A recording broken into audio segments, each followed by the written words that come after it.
The following is brought to you by the Starfleet Podcast Network, SPN, The Spin. Why the movie era? It's because you do the era in which you can fit in the uniforms. So what you can fit in is the basis on what kind of fan film you do. So, you know, if you can fit into movie era, great. If you need to do something that's a little more spandexy, you can fit in that. So that's kind of what determines what you can do, is what you can fit in, right?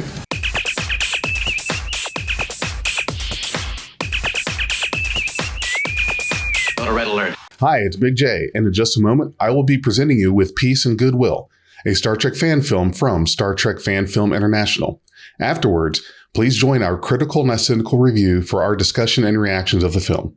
Without further ado, here is Peace and Goodwill.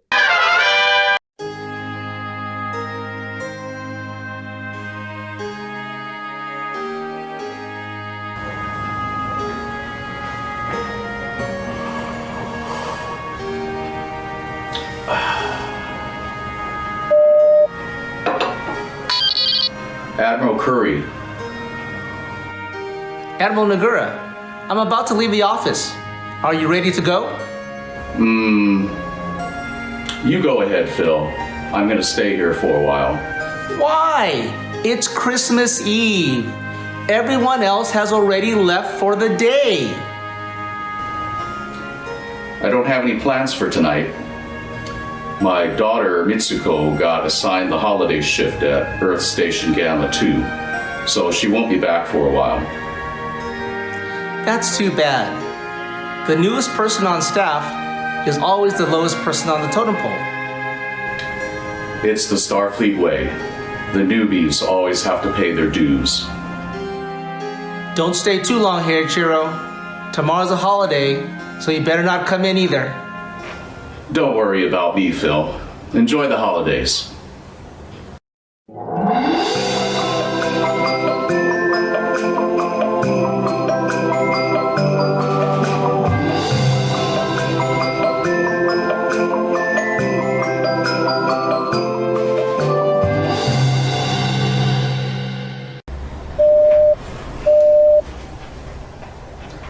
Now what? Admiral Nagura. Ah, Captain Kirk. How are things along the neutral zone?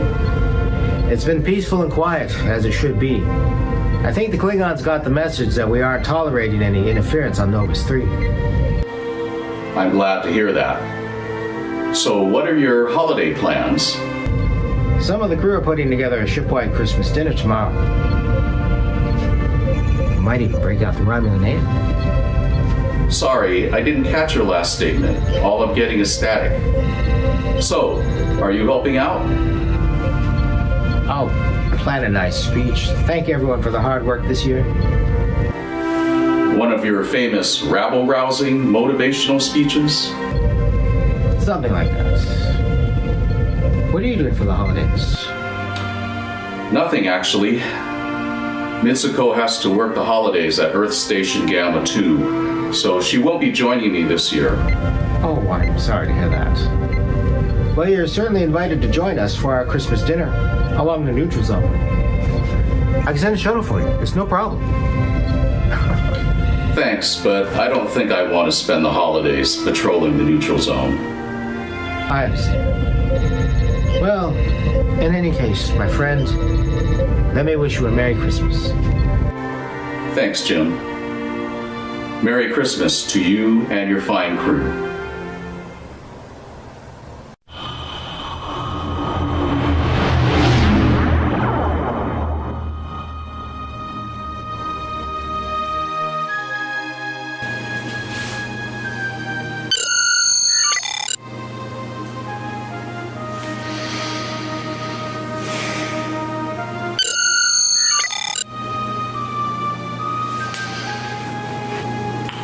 Sulu Hikaru, Captain, USS Excelsior. Security authorization accepted. Humbug. Yes, Captain Sulu. Responding with an update. Merry Christmas from Starbase 24. Yes. Merry Christmas to you too. How is the observing at Novus 3 going? Yes, sir. Excelsior repairs are in progress. USS Ingram and USS Awani are now monitoring over Novus 3. Some protests are still happening on the surface, but the Klingon incursions have stopped. No doubt that your work with the government there has paid high dividends. Kirk and Enterprise really helped us out. It's great that they were in the area. Starfleet family, Admiral. I'm glad to hear the good news. Well, I hope that you and yours have a great holiday. Thanks for the station leave for our officers and crew, Admiral. My wife and Demora came in yesterday with the families of the other crew. You and your crew needed the holiday after all the activity at Novus 3. Thank you, Admiral. Are you leaving work tonight? I hope you're having a good holiday with Meat Skull. I appreciate your kind words. Take care. Right, sir. Merry Christmas. Sulu out.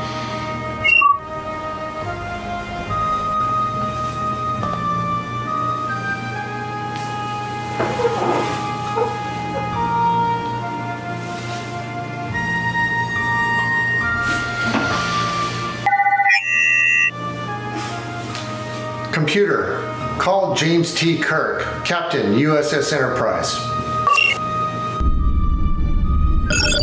Incoming transmission.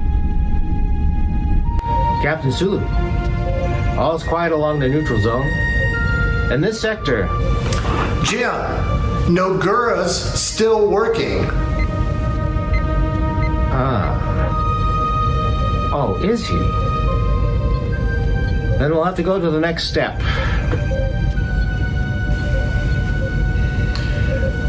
Merry Christmas, Jim. Sulu out. Merry Christmas to you too.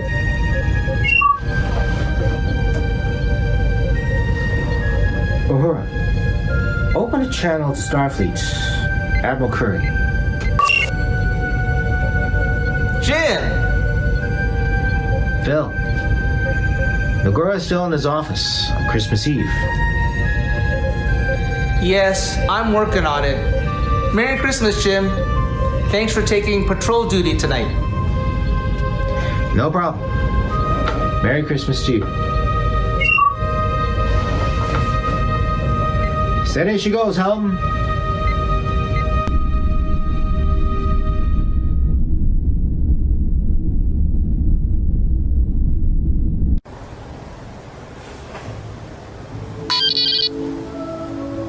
Captain Spock? Greetings, Admiral Nogura. I was working on my end-of-the-year report and wanted to catch up on the latest with you. I'm surprised to hear from you. Isn't this a time for celebrating your annual winter solstice holiday? Not in the mood this year. So I decided to continue working today. Curious. I'm laying the groundwork for a reunification between our people and the Romulans. Very ambitious. How is that progressing? I hope to present a case for reunification to the Vulcan High Council soon. You have chosen an extremely challenging project. True, but the benefits of peace greatly outweigh the risk involved. I can't think of anyone more qualified than you to lead such a project. Thank you, Admiral. Don't you have a saying during the season? Peace on earth, goodwill towards man. A very good saying. I have observed that traditions are very important to humans. Please remember the reason for your annual holiday. Thank you for the reminder, Captain Spock. I will certainly try. Good. Instead of my usual greetings, let me say Merry Christmas to you. Merry Christmas to you, Captain Spock.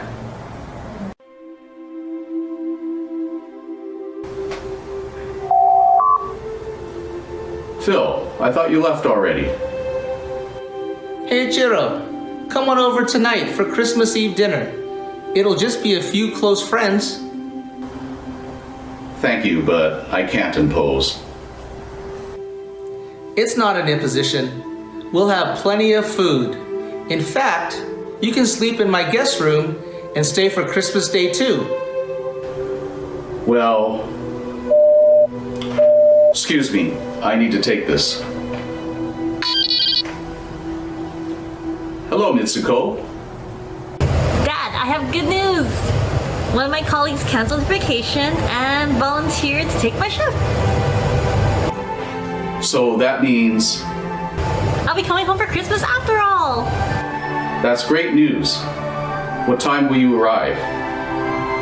Soon, no later than 1600. Hold on. Phil, do you have room for one more?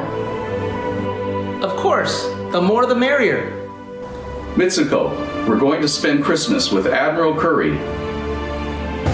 That will be so much fun. I always enjoy his funny stories and seeing his coin collection. So do I. I'll see you soon. See, Admiral? Christmas wishes do come true. Indeed. So what are we waiting for? I still have to get a present for Mitsuko.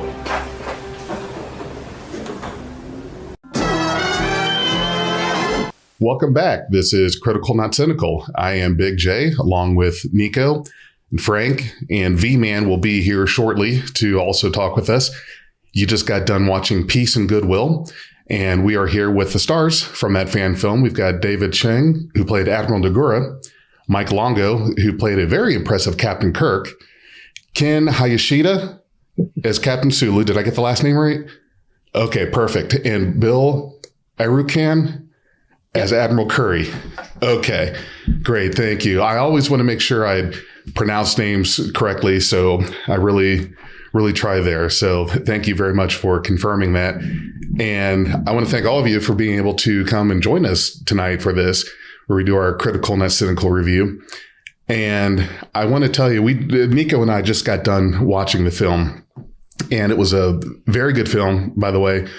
Really enjoyed it. So I want to give you guys our feedback on that, and want to see if you'd like to just go first this time, Nico. No, you go ahead. No? Yeah, you go okay. first. Yeah. I thought for sure you let me fix that. Okay, because my chair looks bad. There we go. That's better. It's all scratched up, dinged up. So I would have to say that I was very surprised, pleasantly surprised, that you guys went with a Christmas episode. And just about every show out there has that Christmas episode. And I'm curious, this would, to me, that's always kind of been a question that I know I have and maybe others have had, is that in the future, would there even still be a Christmas? Because you have now Starfleet, Federation, Alien Worlds. Federation doesn't seem, well, at least let's keep it down to Starfleet, doesn't seem to be, and Earth as a whole, does not seem to be as religious in that time period as we are now. So did you guys have any, and either one of you, David, Ken, Mike, or Bill, can jump in on this. Why take on the challenge of a Christmas episode for Star Trek, which is not really the most religious show out there? Well, in Star Trek Generations, we had Picard in the Nexus actually having a dream or experience of celebrating Christmas with his family. Mm-hmm. And so I think that tells me that, that it didn't seem weird to him, like, but what is this? It was very familiar to him. So it seemed to me that, Christmas would be still celebrated in the 24th century. So I think that there's justification there to think that, we would still be celebrating Christmas, at least to some degree, in the Star Trek future. By the way, David, I really like your Santa Claus hat. I love the hat. That's great. I'm only wearing it because it's the season and you're talking about peace and goodwill. So it seemed appropriate. Do I see Mickey ears on that Santa cap? Yes, that's very insightful of you, Mike, especially since, you have great familiarity with Mickey Mouse these days. Well, I love it. I love it very much. I'm sorry, Mike, go ahead. I'm sorry. No, you. Get I was just going to add on to what some of what David said, and it's like throughout Star Trek, tends not to get into those things on the spiritual level, but on some level they do. Like especially in DS9, there's a whole lot about the Bajoran culture and their beliefs and things, and there are sprinkled out, like from TOS, there is a reference to Christ and other things. It does exist somewhere in the Star Trek future, so it's not such a foreign idea. Yeah, Are we the only fan film that has done a Christmas for Star Trek? No, actually, Potemkin did too. They did really? One. Yeah, they did it. They did that a couple years ago. It was basically that they came around a supernova that they were looking at. So it was sort of like the symbolism of the star in the east and that thing. So yeah, it's an interesting one. And yeah, it's up on the Potemkin. You remember the name of that one? I think I'd like to see that one. What I'll do is I'll take a look for it and I'll ping you guys later. See. Okay. Yeah, I'd like to check that one out as well to see that take on a Christmas episode. You guys are talking. I'll see if I can pull it up. Oh, very good, very good. Maybe we should all come together and have a holiday special. Actually, Bill actually kind of has already. Bill produced a program. This is my third Christmas film. Actually, this is the first Christmas film if you think about it. You've done 3 Christmas films. I have. What were the other ones? Were they Star Trek related or just something totally different? One was a horror one called The Last Sleigh Ride. You can find that on Tubi and Amazon. And then my big hit right now is Raven Van Slender Saves Christmas. Interesting. Okay. That sounds like a lot of fun. It's kid friendly. It's hilarious. Good stuff. Although I'm proud to say that Bill got his acting start in our first Star Trek fan film. He caught the acting bug from that and has since expanded and has become a writer, producer, actor in dozens and dozens of films. Yeah, David was my first director. It was my worst acting ever. It was fine. But of course, we can always improve. The movie that brought Soviets in it. Yeah, there's always room for improvement, right? Yeah, we had a starting point, and we're hopefully making a little progress. Ken, I want to tell you that you did a very good Sulu. I really like your interpretation of Sulu. I think it was pretty good. And how did you enjoy getting into doing this? And can you tell me, is this your first fan film, or have you done others with the same character? With the same group of guys, we've toyed around with different scripts, and this was one of several fan films that we've done. But this particular fan film was really fun because I was able to work with Wayne Harding, who's a VFX 3D model generator. So Wayne was the guy that came up with those cool VFX of the ships, because we actually had to generate that from scratch. So those are scratch built 3D models by Wayne in the United Kingdom. And that was all overlaid in post. So I want to give a shout out to Wayne. I love his work because the lighting, the shadows on the ship. I mean, it looks really 3D when you see it fly by. And it gives that sense of realism to the scene. So, and then, about the characters, it's the whole script is about the relationships between the characters, right? And we know those relationships from the films, but we don't get to see them behind the scenes very much. We always see them on duty, and this film is more behind the scenes. So I think that's kind of the fun part about the script too, is that it's set in the holiday spirit, but it's also about the characters and their relationships, and you can see how deep the relationships are in our scripting, I hope. So. And the other thing was that it was done during COVID. So, I mean, we were all doing it with just acting to the camera and acting like the other person was near us. But the whole thing was assembled during the peak of the COVID pandemic in 2020, if I remember right. Mm-hmm. And I mean, Hollywood was not in production. Everything was at ground to a halt, and people were separated by the decisions to do the social distancing and everything. So it was really I think part of the story too is about no matter how far in the galaxy you are apart, you're still friends. So, yeah. Well said. But, anyways, if you guys are interested, I did locate it. It's called Together in the Night. Together in the Night. Awesome. Together in the Night, and it's part of the. Randy does quite a few different smaller productions. This is part of the Demos crew. It was written by Victoria Avalon, who you may have seen in actually Dreadnought Dominion. She was a character in there. You say it's the Potemkin Pictures? Yeah, Potemkin Pictures. Yeah, Potemkin Pictures.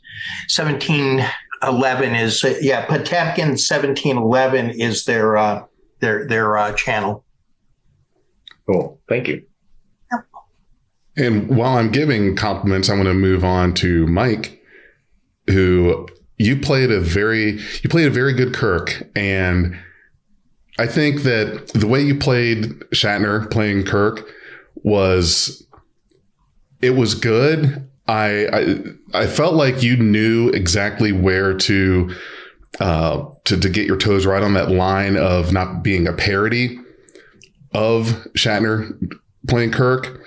And to me, I think that the way you pulled that off, that had to be, and you can tell me, was that difficult to make it as genuine as you could, to have that sound to really sound like Kirk, but also at the same time not to make it as if you're doing just a impersonation. Yeah, parody. Thank you very much. Yeah, I find it extremely difficult, especially since I'm not really an actor, and so there's some of me in there, but I try to do enough Kirkisms, like with the face or a gesture, that kind of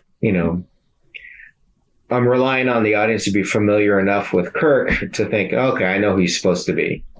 But yeah, I try not to get too far in. Sometimes I go a little too far, and it's like, I'm doing all that stuff. But by and large, it is sort of a difficult thing. So I do a lot of rehearsing for that to try to get the what I think his inflections might be, and I'll steal some inflections that he does from the shows or the movies or wherever I could find it, even the interviews, that he's done. Yeah.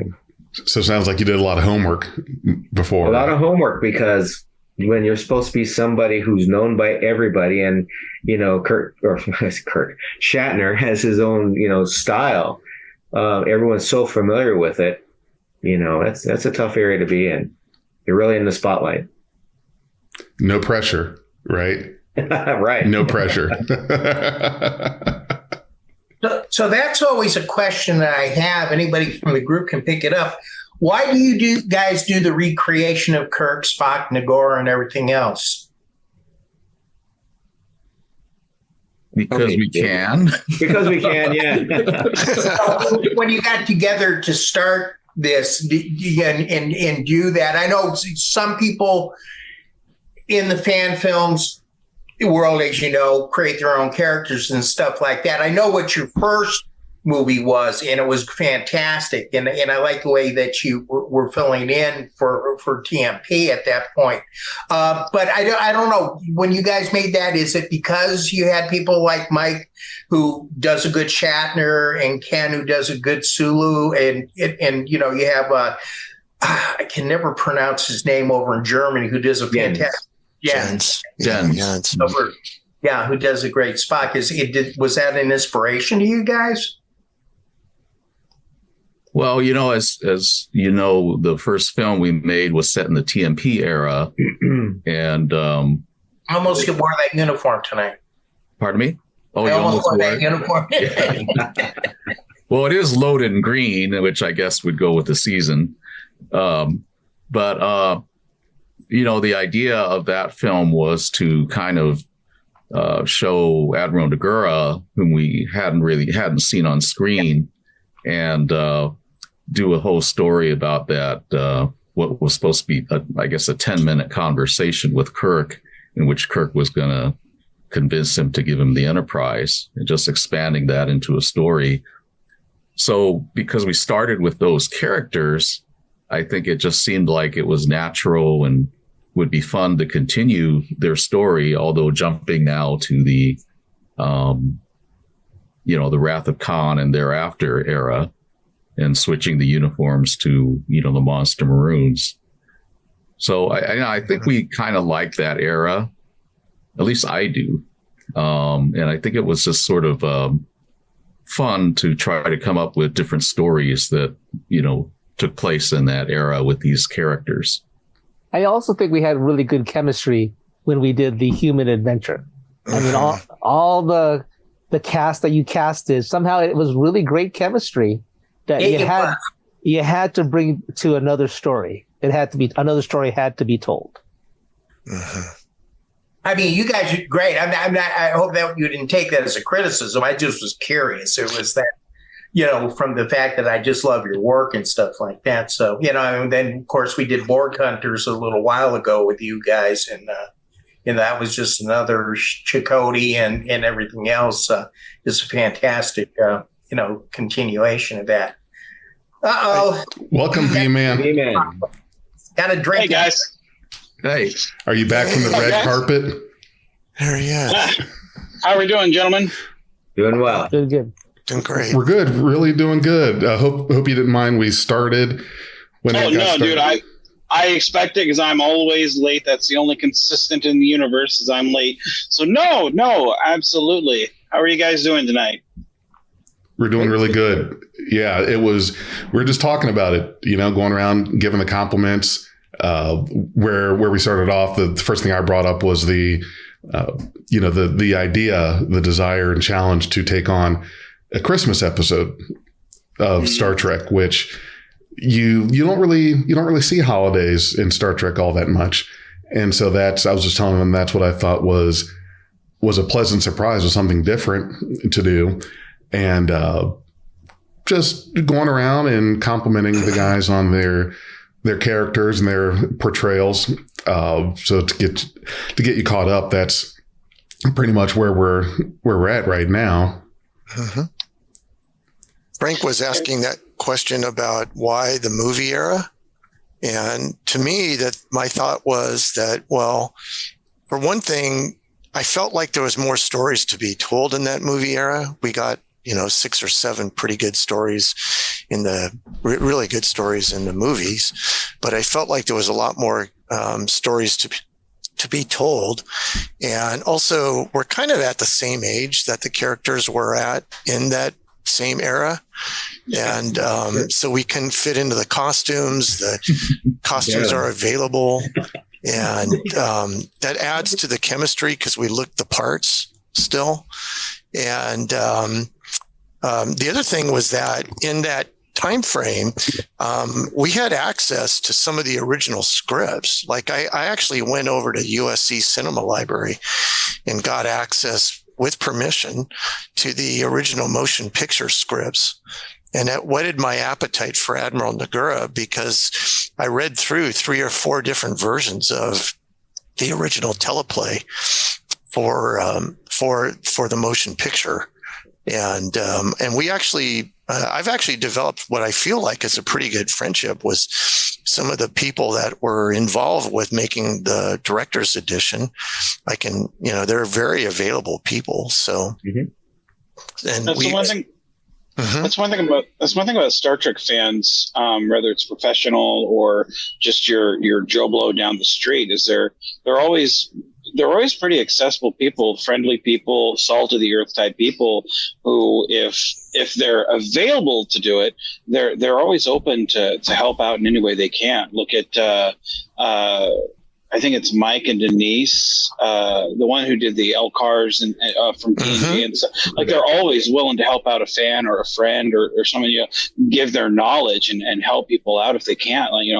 And that's your experience of talking here. Of your friendship and experience, like it's always seems to be the case. Like, when they can part their knowledge and help out, just out of the kindness of their heart. And I think that goes to what Star Trek has done for us of the kindness spirit and that future hope. It helps us all kind of come together, and I dig it. I really dig it. That's very cool that you kind of built the friendship there with those people.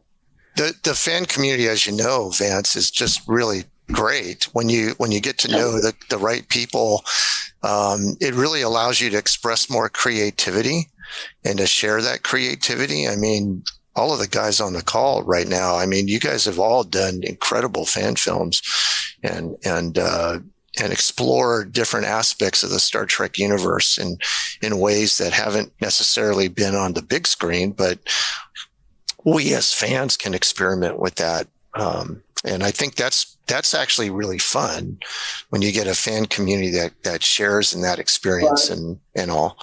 Yeah. Ken, I really like your response to why the movie era. It's because you do the era in which you can fit in the uniforms. So what you can fit in is the basis on what kind of fan film you do. So, if you can fit into movie era, great. If you need to do something that's a little more spandexy, you can fit in that. So that's kind of what determines what you can do, is what you can fit in, right? Yeah, and I can't do Sulu without a shirt doing Richelieu. Sorry. And if Brad and George Takei are listening, I'm sorry, I can't imitate that. Thank you very much, Ken. Now I have to read my eyes out. Ken, I was really expecting somewhere in there an oh my. And oh my. The one thing I really enjoyed about this, because I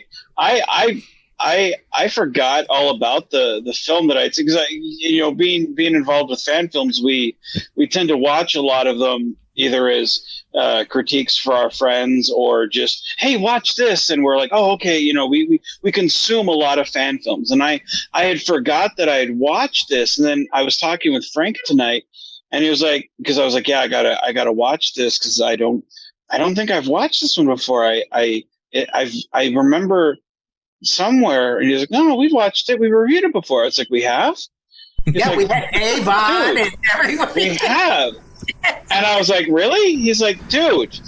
And he got maybe one or two sentences in, and I was like, dude, yes, I do. And it was like all these light bulbs went off. But I watched it anyway as a refresher. Because I watched it anyway. It was so good. But the thing that I loved mostly about it, and I think this goes to the heart of every, not only fan film but just Trek in general, is it was a great story, and it was a great Christmas story of a guy who's like, man, I don't get to see my family, and I'm just bummed out. And I gotta fucking stay at work. Who wants to do that? And I really dug that. And then his friends come around for him at the end, and it's basically the game of telephone, going, hey, dude's bummed out. Let's go help him. Hey, dude's still bummed out. He's at work. Who wants to, And Like, the only thing missing is like you guys going over to his office at Starfleet and putting a knapsack over him and hauling him off over your shoulder, you know. Put a forearm shiver on him. Yeah, that's the director's cut. But I loved the heart of the story, which is this dude's bummed out because he's missing his family. And to me, you guys really pulled off a great Christmas story in such a short amount of time, because it was 11 minutes long. Well, 10 minutes because, you know, the credits and everything. But a 10-minute story had a lot of heart to it. And I loved it when he got the call from his daughter. Like, it was like awesome, you know, because it's like a father myself. It's like I cherish those moments. You know, I'm getting up there in age. You know, we're all getting up there in age. You know, and it's those type of stories that we kind of cling to a little bit more, because it's like, hey, you know, one day one of us aren't going to be there, you know, so we want to cling to those stories and cherish our family and take those moments, you know, a little bit more for granted, you know, to our heart, you know, cherish them, you know. I loved the story. It was really good. And, you know, I know we all love those pew pew moments, you know, in Star Trek, but these type of stories I gravitate towards, you know, it tugs at the heartstrings, you know. So I really, really enjoyed the story, you know, a lot more than those battles, you know, that you see in some episodes. So I want to thank you guys. It was a great, great film. So time to put you on the spot. I just love, at least once a year, you have to pull it out to watch it because it's about Christmas. Yeah. How cool is that? Yeah, and the thing about it was, you even had Spock there, who's like basically going, "Hey, bud, what's your problem? Like, come on, it's Christmas, come on, you know." And again, you know, he's like, you know, screw the live long and prosper, like, Merry Christmas, come on, you know. And I dug that. I really dug that. You know, it didn't come across as cheesy. It didn't come across as, you know, corny, like, oh man, they're taking away live long and prosper, you know, like. It came across as really endearing, and you guys really pulled in a 10-minute film. You know, it really came across as endearing. So, and I love how Mike was like even pulling out the Romulan ale. And he's like, "Oh, that was static there, static." You know, your jokes landed really, really good. You know, so you guys, tip of my hat to you guys. You did really, really. I loved it. I loved it. You guys, it was a great film. Great film. Is, you know, at the end when you find out your daughter's coming home, the gore just, I mean, you can see that, boom, it's right there. Yeah. You know, it didn't look fake. It just went, wow, she's coming home. So, you know, you guys are really good. You work well together. In everything I've seen you guys, and you work well together. You've got a good rapport. You can tell you're all friends, even though you have one that occasionally strays away to the other side with those lightsabers. But we won't mention it. He goes to the dark side. You know, yes. We tolerate that side of Mike. You gotta take the good with the bad. Hey, you never know. There could be a crossover, right? Yeah, that's what we're Star Trek Jedi. That's what we're going for. That'd be awesome. So how long did one of those where they had an R2D2 or droid that came in? Yep, that was Federation Files. Yep. Yep.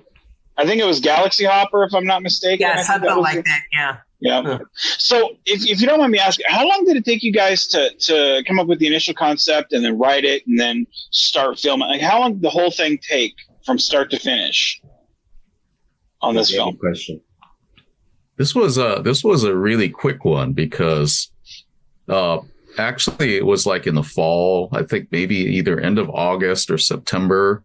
I was thinking that, you know, we as Star Trek Fan Productions International, let's do a short like video Christmas greeting card, you know, for our fans, right? For our subscribers.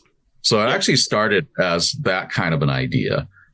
And then I don't know, I can't remember exactly how, but it then kind of just expanded from there into a full-blown story. So I think coming up with the story and the script maybe was like another maybe month and a half or something after that. And then I remember 4 scripts coming my way. You'd read the first draft, and all of a sudden, an hour later, here's the next draft. Yeah. so we came up with the story and everything, and then and then we had to film it quickly because we wanted to get it out by December or before December if we could. Yeah, there wasn't a lot of time. So it was a really fast one that we had to do, and then with Ken, he was really heavily involved with Wayne and himself trying to work on the special effects and everything. And I remember he was really kind of on a timeline trying to get that done. And actually, I think from what I recall too, he ran out of storage space on his laptop and had to get a new one in order to take into account all the data that he was putting together. So it was something that came up, that we had to do really quickly. I think it was from what I recall, it's probably one of the, if not the fastest films that we've put together from start to finish. So what did you guys use to film it? Because I know you're all in different locations. Did you use cell phones, cameras? Basically, how do you film when you're filming at home? I know for me, it was a green screen and then my iPhone.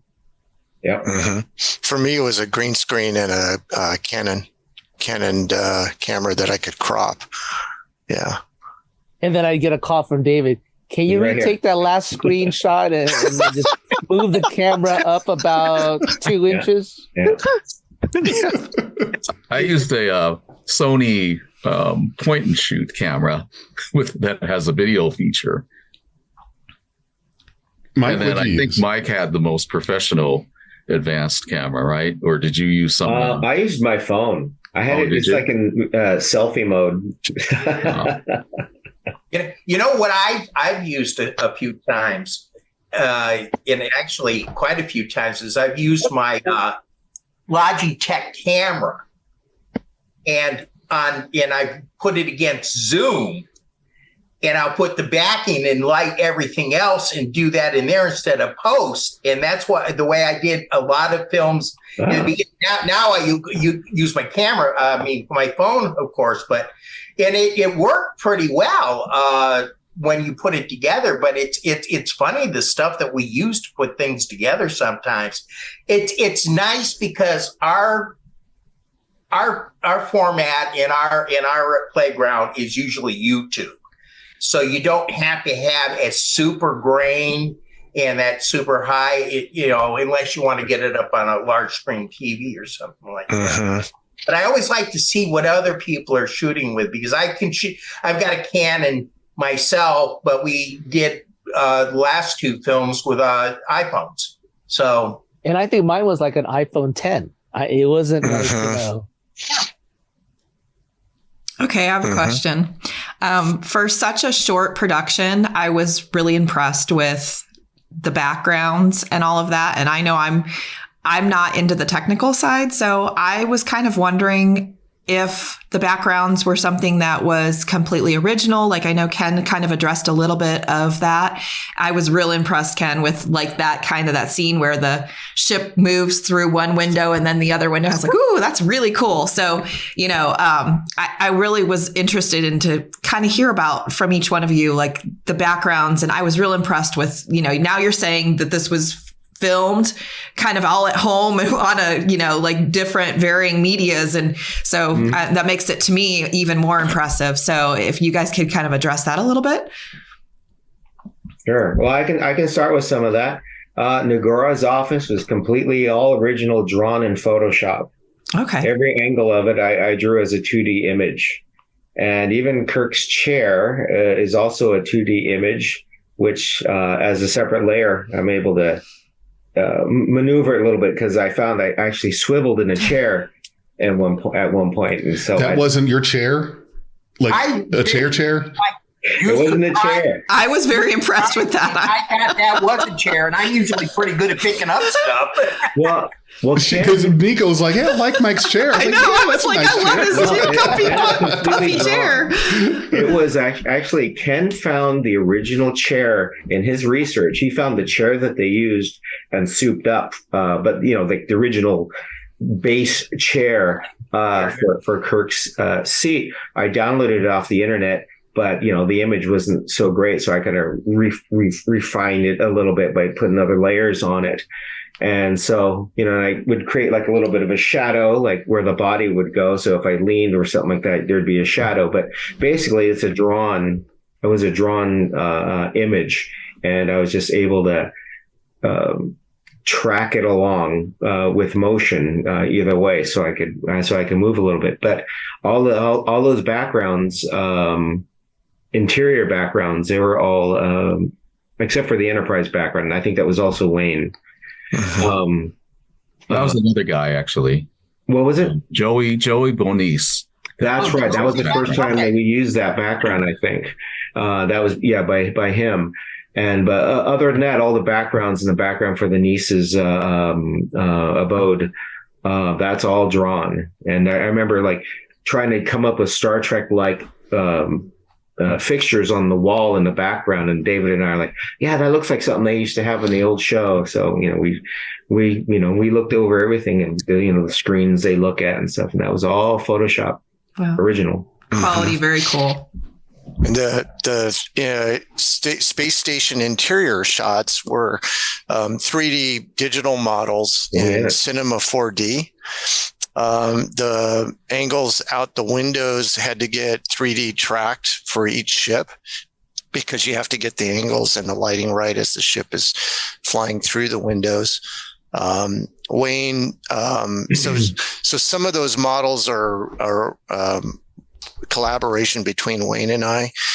Wayne did the Excelsior model in the dry dock that's behind Sulu. And that's out in the distance. And then the two ships that are crossing are 3D models that were based on, I think it was Trek Mesh was the place where we got that. I like how one ship just kind of stopped, like it was at a stop sign, and the other one went by. Did anyone else catch that? So I want to add a note that to do those shots, Ken learned how to do it for this production. Oh, yeah, it was fun. He hit the books and he hit the research, and with the help of Wayne, Ken put that sequence together, like the space station. That's all. Thanks. Ken and Wayne. Yeah, what software? What's that? What software are you using? That was Cinema 4D, and then you had to every shot had to get individually made by the computer that's in the background. And then you had to layer it with the right timing in your post production so that the timing of the elements fit with what I was doing live.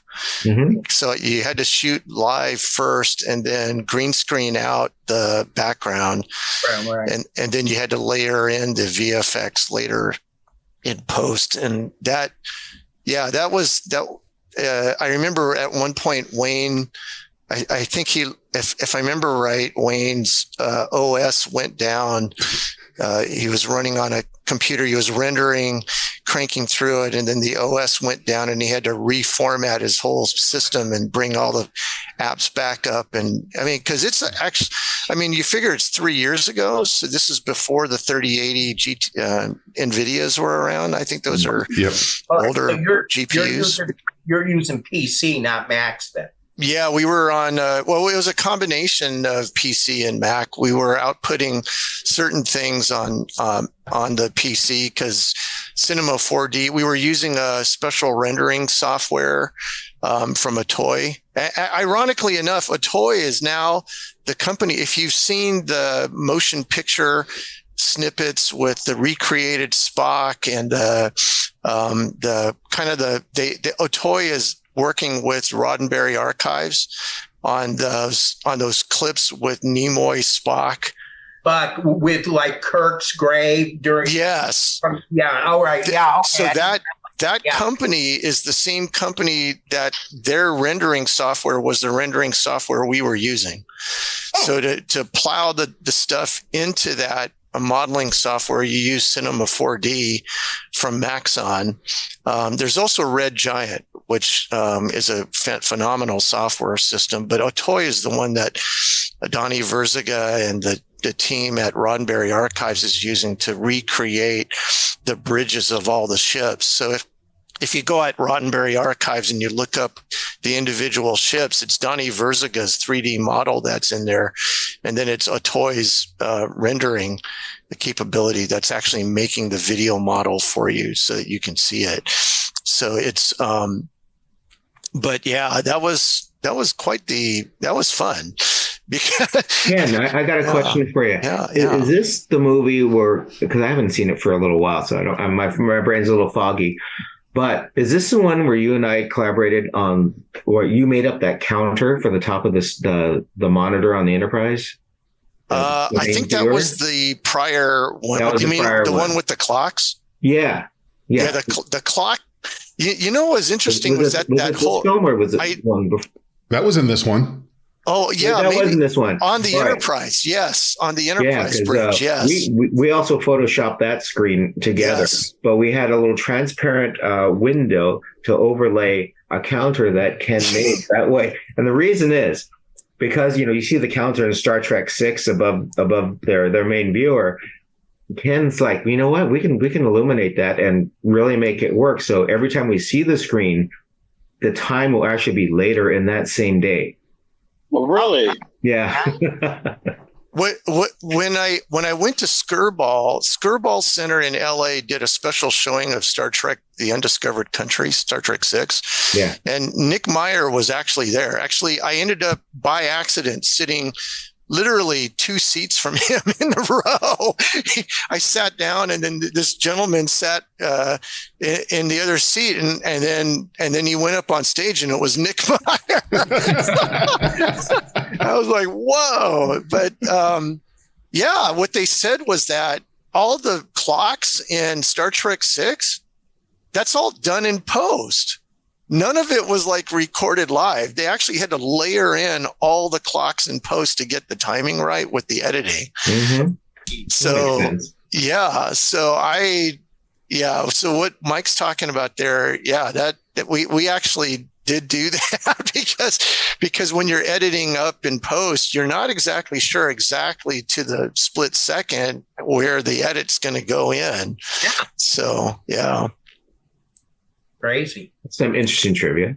Yeah, it's pretty cool. And then, like the guy we were talking about, kind of the fan circles and how great it is. I mean, when David Fine's team at Robert Weiss Productions released the 2022 Director's Edition of Star Trek: The Motion Picture, the word went out in LA that they were going to do a special premiere in Los Angeles. So we showed up, and he was there with the other production team guys, and then a bunch of us fans were in the theater watching the film, and we got private Q&A with that team. I mean, before and after the film, it was pretty amazing.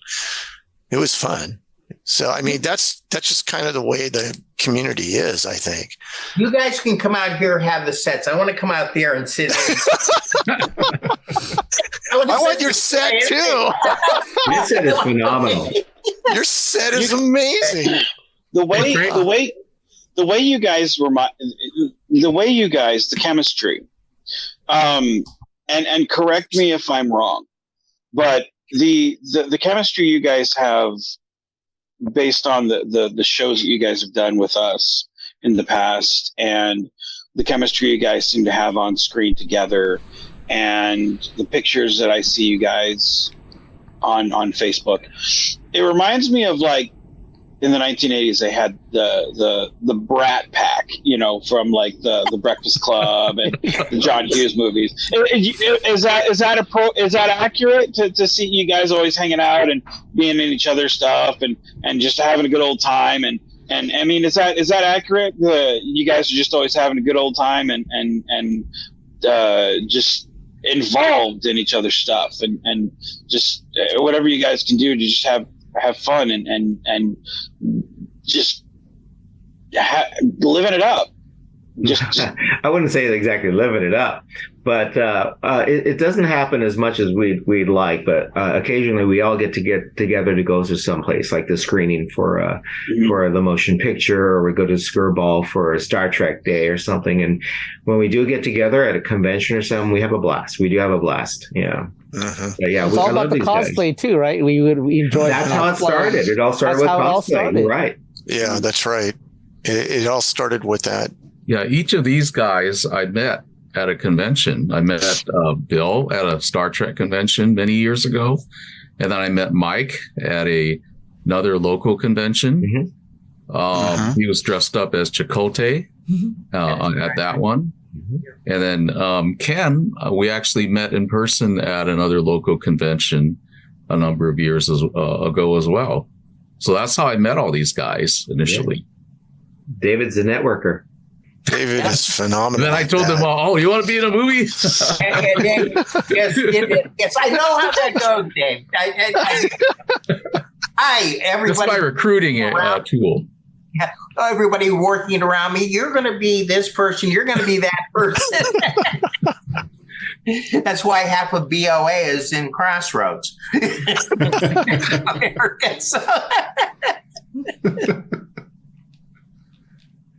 Well, does anyone else have any thoughts, criticisms, critiques, anything like that? No, I think I'm good. I think we should do another one. We should another film. Yes, you guys do another film, please. I was gonna ask is there any other holidays you guys kind of want to tackle, like Halloween or Thanksgiving or anything of Valentine's Day. Yes, that fits. You're Kirk. Kirk is in love. Those days are over for Kirk. Here's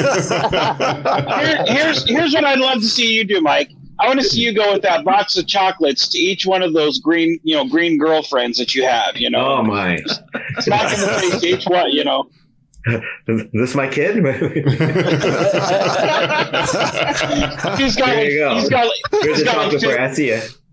He's got like 15 Davids out there. That's I don't think that's the film that we want to film.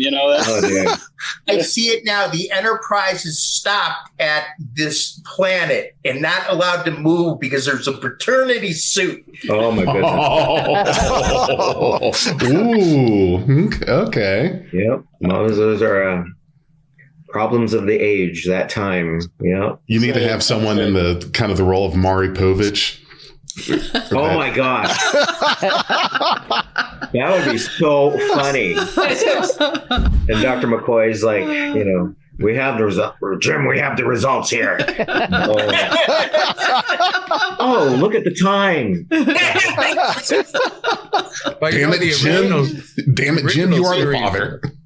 See, now we'll be on the phone. Now we need to call Frank Jenks back. And yeah. This conversation going down. Sorry.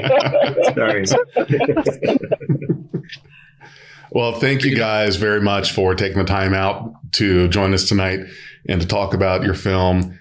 And looking forward to doing another review to catch another one of your guys' films, because you're very much a pleasure to talk to. And for anyone out there that hasn't seen it yet, please see it. I think it was very good. Peace and Goodwill. And just keep track of these guys. Now, would you care to tell our audience where they can find you on social media to be able to see more of your stuff? I mean, I know the answer to it, but what you guys tell them. David? Well, our YouTube channel is called Star Trek Fan Productions International. So if you Google that or just search on that on YouTube, our channel should come up and you can see, all the films we've done. Excellent. All right. Sounds like a plan. All right. Well, that's the review. Thank you, gentlemen, for being here. Appreciate it. Thank you. Thank you, everybody. Thank you. Merry Christmas and Happy New Year. Christmas to one and all. We are Beyond Trek Podcast. Lower your inhibitions and surrender your years. We will add inspirational and hilarious Trek content to your day. Your attention will adapt to subscribe to us. Resistance is futile. If you enjoyed this podcast, you can support us at patreon.com/BeyondTrek.